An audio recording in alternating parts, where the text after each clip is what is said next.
Hello, thank you for tuning into the Natural Health Rising podcast. My name is Rachel Smith. I am a certified functional diagnostic nutrition practitioner, and I've helped hundreds of people naturally reverse symptoms of autoimmune diseases and other health challenges, from digestive issues to hormone imbalances. And in these weekly episodes, you're going to learn from myself and top health experts from around the world about functional medicine and holistic health tips to help you rise to your healthiest, happiest self. On today's show, I have my friend David Pierce with us. David is a yoga teacher and tantric hypnotherapist, which combines the classical teachings of non-dual Shiva Tantra with the modern tools of hypnotherapy. He is passionate about connection and helping people overcome themselves by making better decisions to live a life more aligned. He does this through Tantric Hypnosis and through his and his partner's podcast called Sex Prayers. And we will get into Tantric Hypnosis today and what exactly is that, uncovering some misconceptions, providing an understanding of how certain practices can address unconscious patterns, and ultimately how to improve your health and well-being through this process. And we also talk a little bit about developing healthy, conscious relationships and what that looks like. Welcome to the show, David. Thank you, Rachel. Thank you so much for having me. Yeah, I, Appreciate the invitation. of course, yeah. Um, I am pretty excited to dive into what you mostly focus on right now, which is tantric hypnosis. And the reason Hmm. I'm excited is because I don't think a lot of people, to be honest, know like what exactly does that mean when they first hear it. Because I think there's some Sure. misconceptions about tantra and hypnosis Yes. separately. And then you say you put them together. So I want Yes. you to explain first, Yeah, like maybe what is tantra, what is hypnotherapy, and then we can go into like how do you combine these two practices into one? What does that even look like? sure. Thank you. Yes. Thank you for alluding to the uphill struggle I've made for myself. Um, it's very true. That's feedback I've had from multiple people, but I'm persisting with the education of these two topics. Hmm. So you're right. Not that there's necessarily a misunderstanding of Tantra, but it seems to have adopted a new meaning. So when people hear the word Tantra, they typically think of something sexually related or sexual focused. Hmm. And that's true because there is what is being termed as Neo Tantra, which is very focused on sexuality.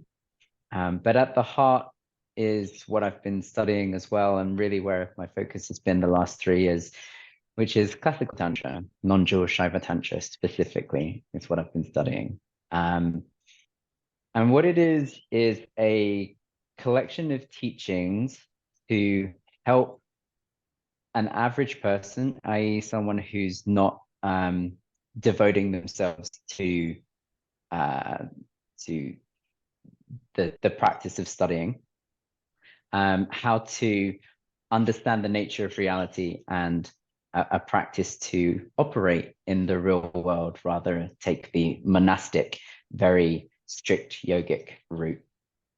Mm. Can you give me an example of what that looks like? As in practically, Hmm. like a practice. Yeah. Essentially it's meditation. Like at the heart of it is a meditative practice. Okay. Um, and then built on top of that, you have more um, culturally understood ideas of yoga, like an asana practice. Um, so Tantra, or classical Tantra, is the heart of modern day yoga. That's really where a lot of modern day yoga stems from. And that's where the yogic practices have originated. But a lot of the other parts of it have mm, not been as commercial or trendy, so have been a little lost in the yogic practice. Mm-hmm. Okay. And so now let's break down the hypnotherapy part and then we'll round Okay. back to both of these. Yeah. Okay, great. Yes, in my experience of what people consider about hypnosis or hypnotherapy is that it's kind of like mind control, it's someone Mm, wanting to make you do very strange things. And that is because of stage hypnosis, where people will use hypnotic tools to do something very showy or entertain, essentially. And at the heart of it, that's not what hypnosis is. Hypnosis is, or it can be defined as an altered state of consciousness, where the analytical mind is taken a little bit offline and the subconscious mind is more receptive to suggestion. And it's something that we experience multiple times a day and very often in life. So even things like advertising, they're using that principle of being in an altered state to suggest something. And hypnotherapy more is more the Jedi than the dark side. It's trying to be a force for good rather than trying to manipulate. mm-hmm. Okay. So you have these two, you have Tantra, you have hypnotherapy. What does it look Yeah. like when we combine these two practices, and how does that wind up enhancing the healing and transformative process for your clients? Thank you. So the reason the two have come together for me is because I was learning both concurrently and seeing the similarities between the two. And the tantric side being understanding the nature of reality and how we work as human beings. And then the hypnosis was more of a modern day approach and actually using the tools to um, to create change using that understanding. So, for example, we think that we make most of the decisions in our life because our ego mind likes to think that we do. But actually, I'd say 95% of the decisions we made are made by a part of us that isn't thinking. So you're not choosing to blink your eyes right now. You're not choosing to beat your heart. You're not choosing to breathe. And yet a part of you is doing that. That's a part of your mind that isn't the thinking mind. Mm-hmm. And it's these unconscious programs, if you will, that are running without us having to think about them. And in tantric study, they use essentially the same idea, they just use different languages, that these samskara or these impressions that are created in our mind are running things without our critical mind having to actually do them. And what typically tends to happen is because these are parts of our mind that we don't have to think about, we're not consciously in control of the decisions we're making. And sometimes these programs are made earlier on in life or around very emotionally driven events. And so we end up creating patterns of behavior that when we actually think about it, we wouldn't consciously choose to do. And so hypnotherapy is going in and kind of updating some of those programs. Mm-hmm.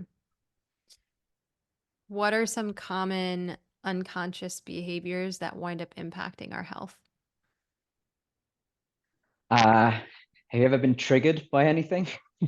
Oh, oh, of course. Right. Yeah. So that's an unconscious reaction, right? There's a part of you that has reacted in that way, even though you don't really want to do it.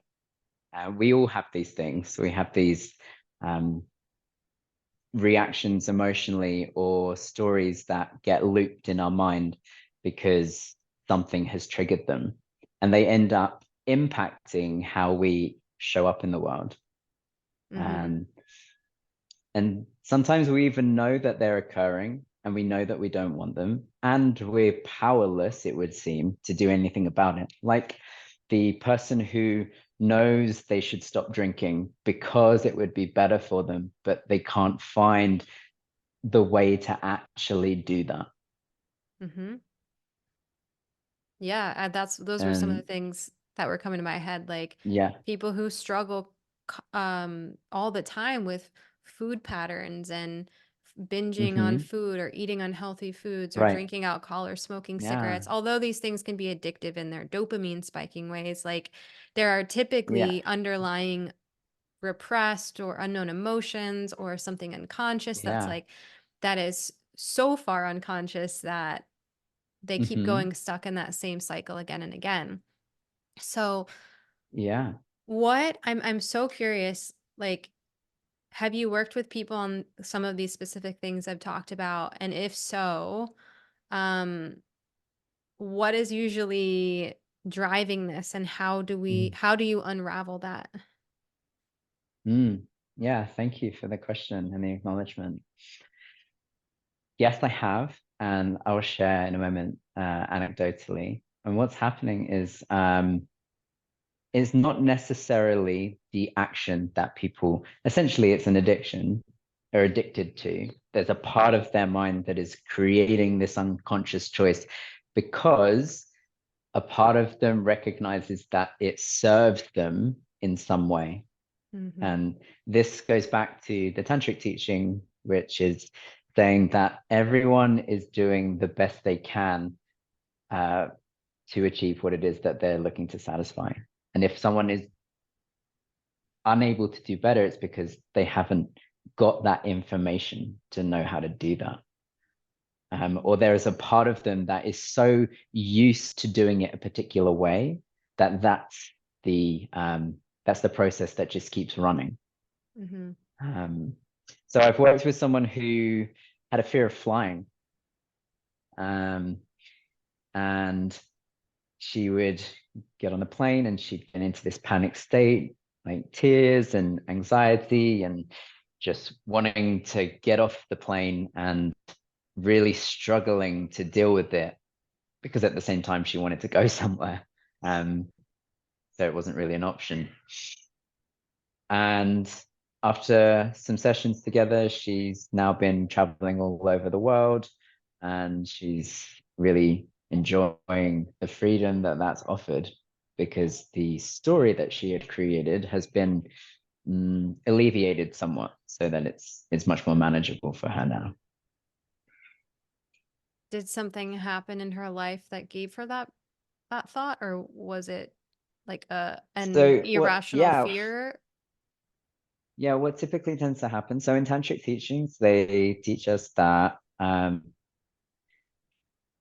thoughts and emotions are the same layer of consciousness, which means that you can't have a thought without a feeling and a feeling without a thought, that they are the same thing, but just expressed differently by the body.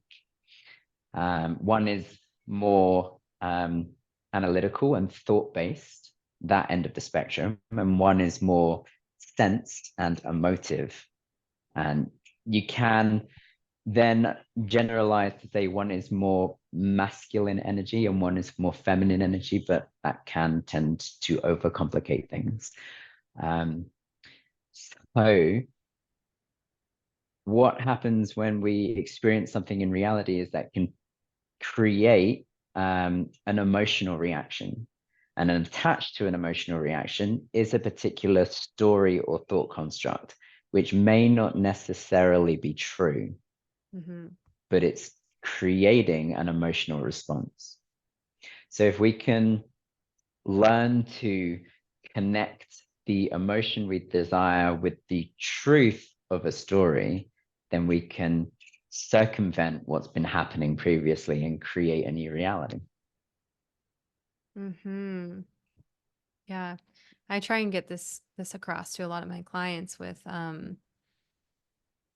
sometimes we actually we create some of our own health Mm-hmm. problems and anxieties Yeah. and panic attacks or symptoms that Mm-hmm. can come up with the nocebo effect, right? We know the Mm-hmm. placebo effect is like thinking I'm taking a headache pill, but it's really a sugar pill, and I take it and my headache goes away, it's positive. And then we have the nocebo effect, which is the opposite of that, right? Like thinking, oh, I'm Yeah. sick, I'm unwell, so therefore I'm triggering a panic attack in myself. I'm triggering a Uh-huh. headache. I'm triggering pain in my back because I've Yeah. been so used to that pain in my back for 10 years that I'm holding on to it because of the thought is so Yeah. powerful. The unconscious pattern is so powerful. Yeah. So yeah, you just made me think of that. But it Yeah. sounds like you're like this Yeah. work is undoing some of that nocebo effect in a way. Yes. Yeah. It's addressing the story that's at play and the emotion that is being associated with that.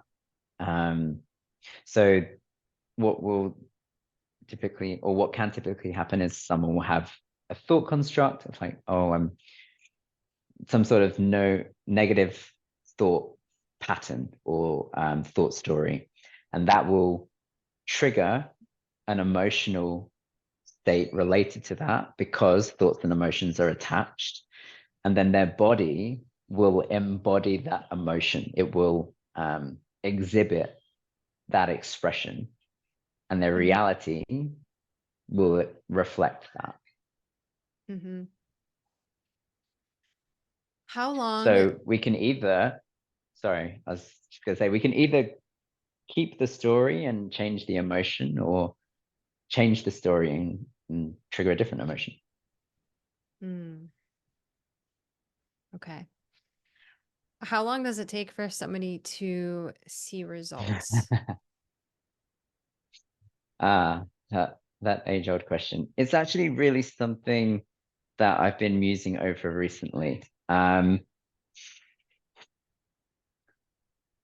It really depends on the individual's willingness to see change. And I don't know if you've experienced this yourself with clients that you have, or even prospective clients, is some people can know what they want and either feel apathetic about it, or um, just not want to put in the work to actually change that, or don't know how, sorry. Mhm. I think there's a lot of layers to that. Yeah, definitely there's people who need to be ready and willing to do things. There's some Yeah. I think there's another layer of there's a certain layer of like maybe an unconscious patterning too of like loving to live in a chaos, loving to live in that like fight or Yes. flight state. And Yeah. even though there's a Uh-huh. part of that person who wants to change, but they're still fully Yes. loving that fight or flight state. So therefore they're not like 100%. 100% committed yet. So maybe they're Uh-huh. actually oh God, what's the word I'm looking for? They're essentially they're putting themselves back in that sabotaging. That's the word. It's They're sabotaging. sabotaging Yeah, yeah. themselves. Yeah. There's Um, yeah, 100%. There's a book called Existential Kink, I read which it recently. Yeah, it's good. okay. How was it? Did you enjoy It it? was great. Yeah. I loved it. And it Yeah. was the same concept I was just talking about. Exactly. Yeah. Mhm. There's a part of us that chooses the thing that we do because a part of us enjoys it. A part of us actually wants it. Mhm. And if it's not the conscious part of us, is the unconscious part of us. Yeah. And it's learning to find alignment between the unconscious and conscious part. hmm Yeah, I recommend that people go read that book or Yeah, listen me to too. it if they want to. No, it's Yeah. a cool, it gives you some cool exercises if it is unconscious to really take a deep look at patterns and things you've done in your life Mm, and thinking like, okay, what is there? And also right, encouraging an acceptance of those things right. instead of victimizing Yes. yourself, right? And being stuck in that. It's like giving power to Hmm. those patterns. I thought that was really Yeah. cool. And at, yeah, and at the heart of that intentionality, that practice is essentially meditation. It's time in self-reflection, right? That's what meditation is. Hmm. Meditation isn't necessarily this bliss state where you're not thinking anything. It's time in self-reflection. And the way I see hypnosis or hypnotherapy is that it's guided and focused meditation um, for people who are struggling to meditate by themselves and resolve the things that they're trying to resolve. Because if we could do it by ourselves, we would do it by ourselves. Mm. You just said something interesting, which is that you think that meditation is not a bliss state, but a space for self-reflection. Can you go into that a little bit more? Because I do think that everyone's like, meditate, meditate, and calm yourself down and all these things. And they're thinking, it's a very specific way, it's a very specific thing. And then people try it and they don't feel good at it, and then they give up and Right. they Yeah. have a squirrel brain. So what is meditation to you? Yeah, that's very much um that's a sad, not sad, that's not the word I want to use. It's a shame that that's the experience that people have. Not that their brains do that, but that they associate that as them doing something wrong. Mm, Because actually that's the point, is that if your brain is doing that, then you're actually noticing that that's what your brain is doing, and you're getting the opportunity to go through that journey.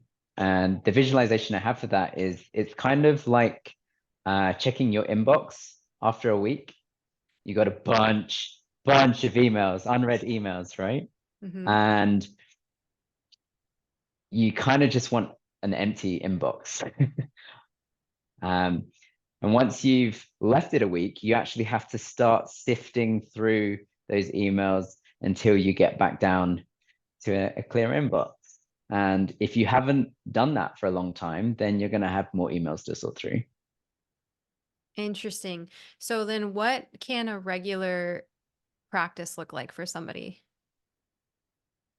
As, uh, I think this is why different types of meditation have become um, typical and popular, is because there's no necessarily one right way to do it. And people's brains work in different ways. So some people like to focus on breathing. Some people like to focus on a mantra or a word or a phrase, and that helps them um, fixate their mind so it's not scattered all over the place.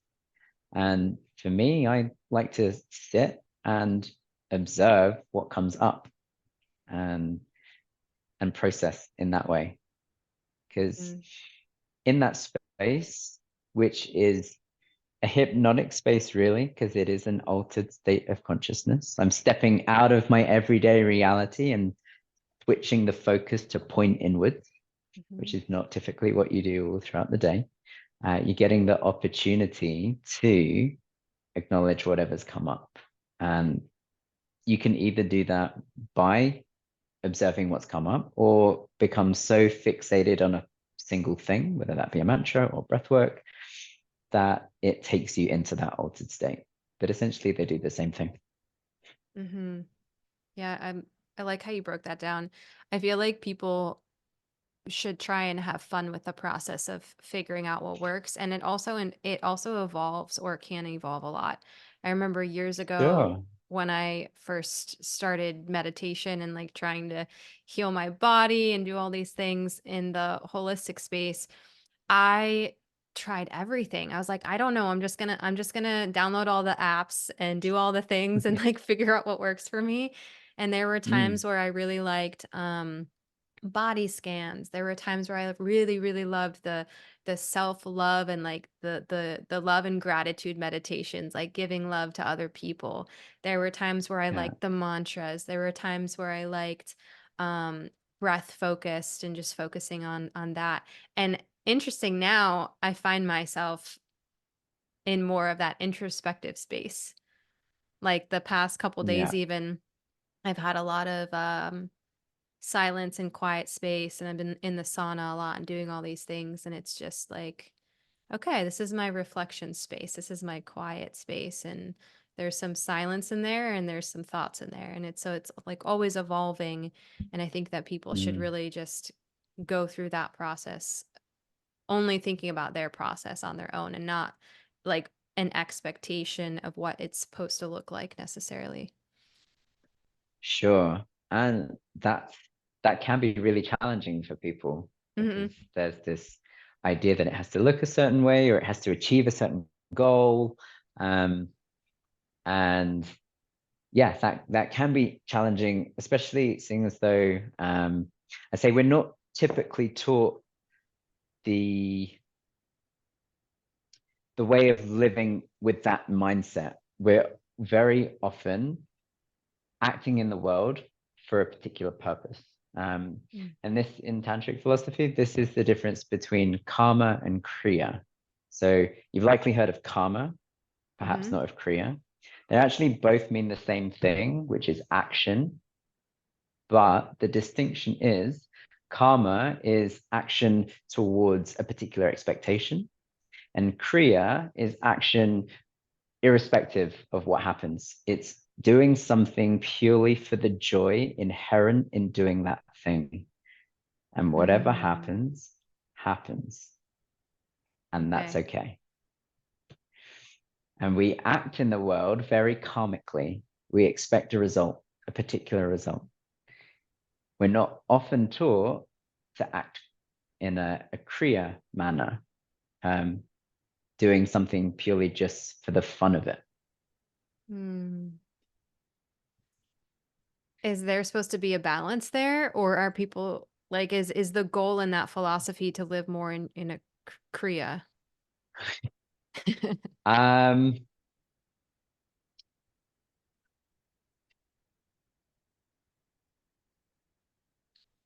I uh, I guess that totally depends on what you want.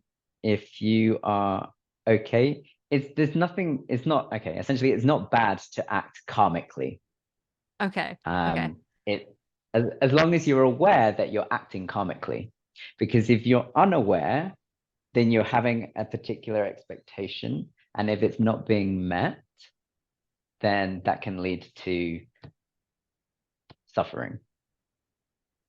And I think that, and that's where maybe we get the phrase that a lot of people think of like karma's a bitch. Is that is that where this comes from? Um, yeah, that's a very ancient saying. It's been around for yeah, it's direct from the Sanskrit. Yeah. Yeah, I can see why that has come about. But also, I think that's also just modern misunderstanding of what karma actually is. It Um, sounds like it. yeah, yeah. Mhm. I mean, I think it's, I think it would be wonderfully, I think what a beautiful life it would be to completely act from a place of Kriya where doing everything I did was purely for the joy of doing it and I had no expectation of the outcome. And the reality of the human experience is that's just not what it is, which is Mhm. why we have the distinction of karmic action. It's like in the philosophy, there's no such thing as good or bad. There's only varying gradations of ignorance um, and healthiness. And ignorance in the sense of being in alignment with the flow of divine consciousness or reality. And when you're going against the flow, then you're creating suffering. And that's not a bad thing in essence. It's just part of the human experience. Good and bad are social constructs. A Okay. more useful construct is healthy and unhealthy, or aligned or unaligned. Mm, okay. We're gonna jump out of this rabbit hole. And I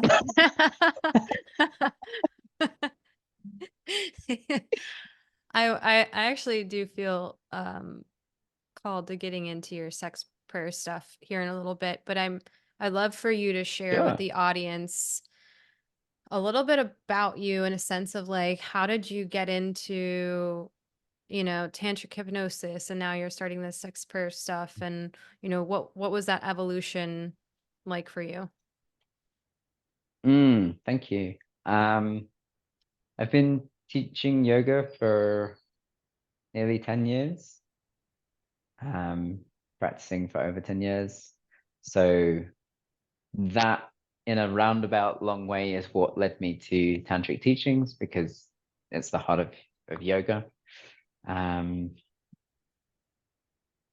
hypnosis came to me in a meditation, during the last relationship I was in, Mm-hmm.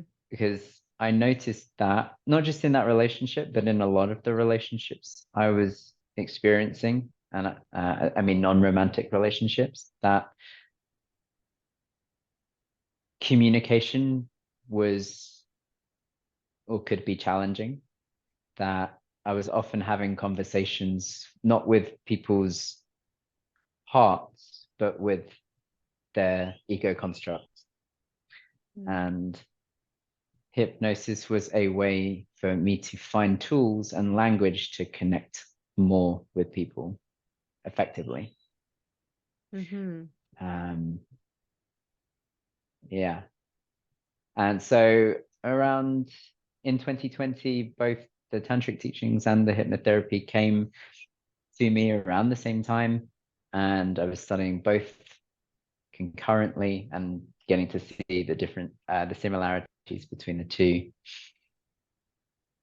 It was really the ending of that relationship and the grief that I found myself in that moved me into where I am today, because it was the hypnosis tools and the tantric teachings that really supported me in getting out of that place.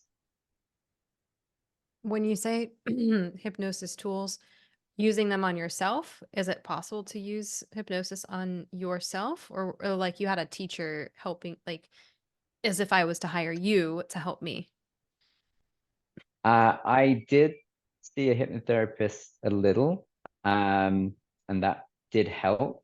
But yes, predominantly self hypnosis, because for me, it's essentially like meditation. It's just, it can be challenging because you're trying to communicate with your unconscious mind consciously. So Hmm. it's, it's, Yeah, that's some it's advanced stuff right there. yeah, it's why it took me over 3 years to figure it out. Wow. Okay. And so Yeah. now you're doing also the second sector, I guess, which is the sex prayer stuff. Tell us what that even means and what that is. Thank you. Um, Sex Prayers has been birthed in my present relationship with my partner. It's essentially finding or bringing devotion and, I guess, God, if you want to call it that, back into the bedroom and into conscious relating, or conscious intimacy, as we're calling it. Um, for me and for us, sexual exchange can be tantamount to a medicine journey.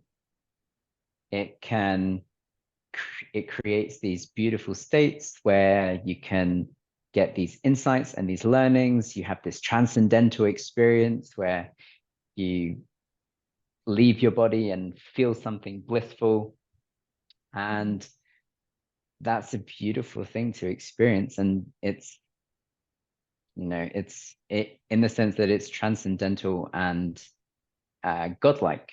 I mean, having sex is literally about creating life, and you can't get more God than that. So, Okay. So can you explain more for people, what does the conscious relating part look like in like a day-to-day aspect? mm, yeah. Um, hmm. How it looks practically is at the heart of conscious intimacy, and I guess sex prayers, we have pillars of conscious intimacy. And these are our shared values and values we think are pretty universal in creating a healthy relationship dynamic. So at the heart is play and a sense of playfulness in exchange. And built upon that is the pillars of truth, trust, communication, and empathy.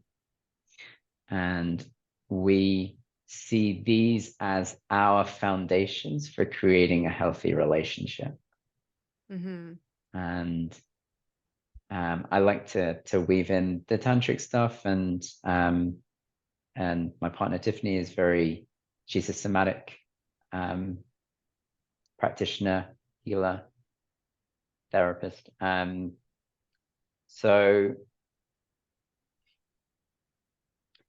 it's primarily a conscious intimacy is first and foremost an individual practice, and then one practice with a partner or partners or other people, because the first and lifelong relationship we have is with ourselves.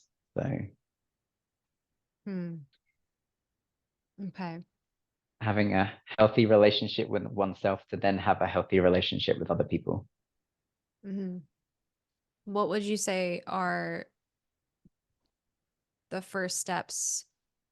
Okay, actually, let me back up. Yeah, back it up. If somebody doesn't have a healthy relationship with themselves, but they find themselves in a relationship, Mhm. do they need to get out of that relationship to then first heal a piece of themselves or center themselves, or what does that look like first? Mm. I would say that really depends on the situation. And I think becomes a joint decision, because if there's something in me that needs addressing, and I can bring that into the awareness of the relationship dynamic, and then it becomes my partner's choice as to whether they want to go on that journey with me whilst I resolve that, or we decide, actually, no, I don't want to be a part of that, or no, I need to do this by myself. Um, very, very individual. Okay. And for that individual person, Mm, um, what would you say are some of the common things that may be out of balance, I guess I'll call it, with somebody?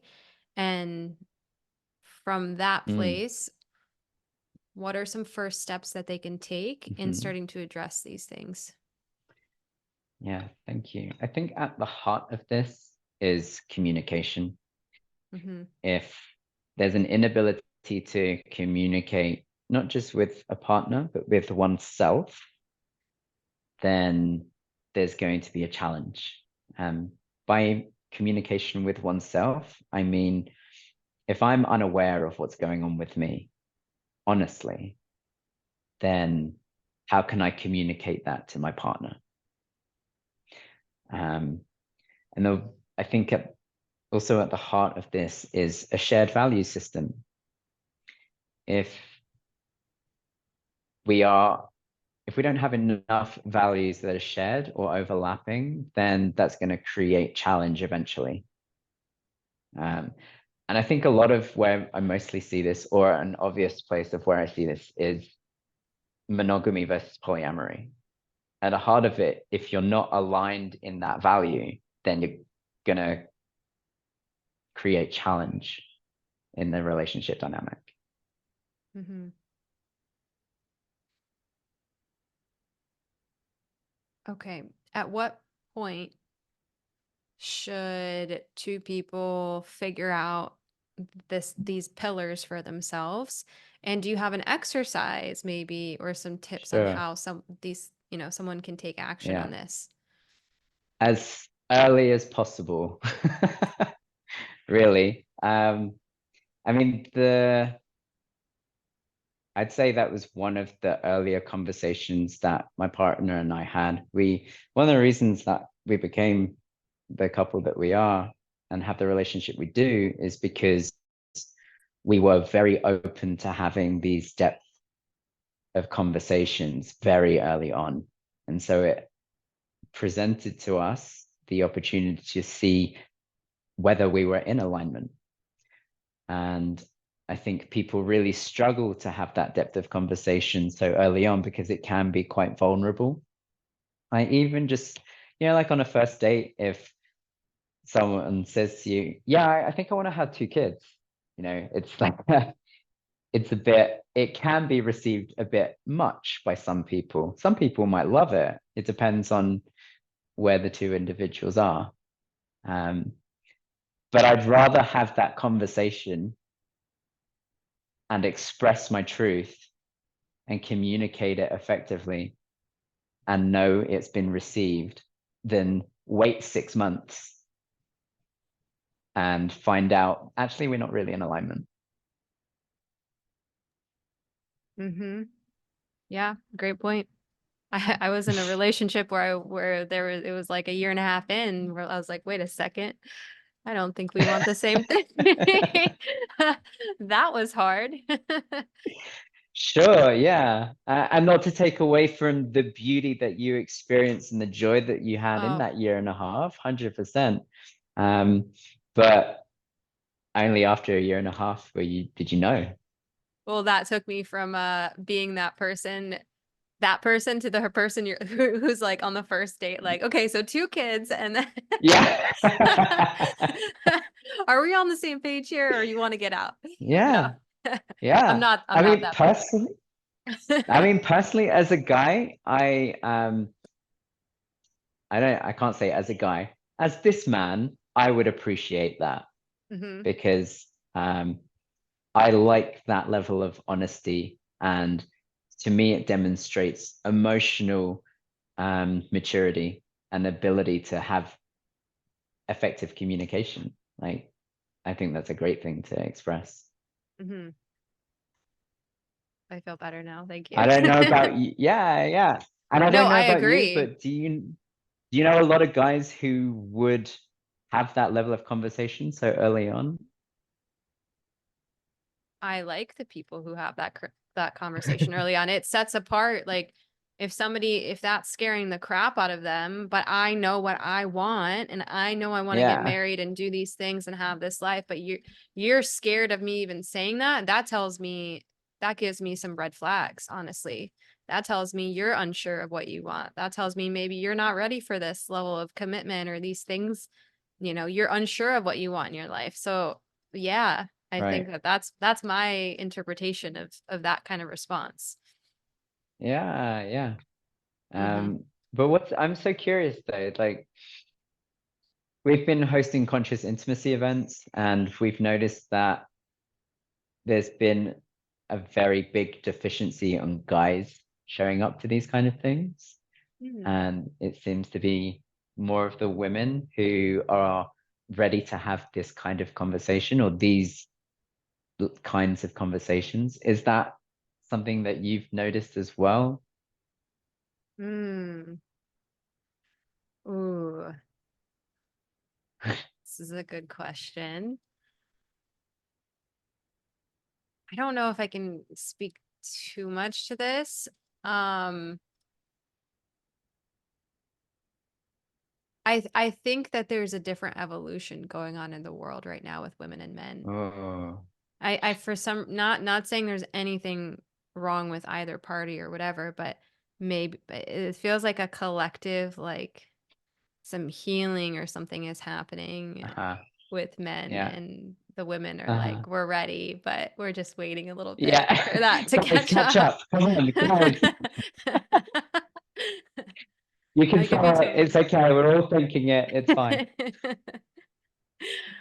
But I also have amazing friends and wonderful relationships, and you're in a wonderful relationship, so there's also that.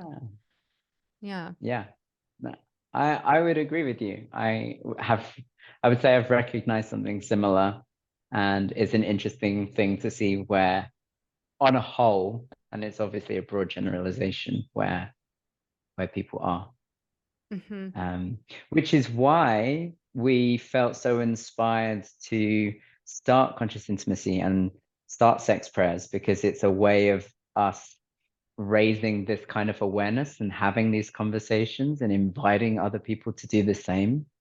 Hmm. And that felt really valuable to us. Hmm. And so you guys have a podcast, right?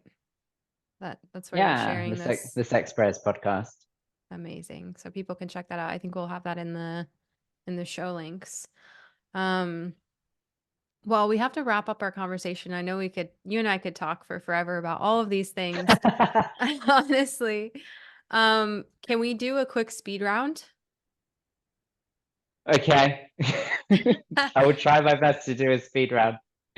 Don't worry, they're not, well, just first thing that comes to your mind. Okay? Okay. All right. Yeah. What is what is one of your favorite, most impactful books you've read?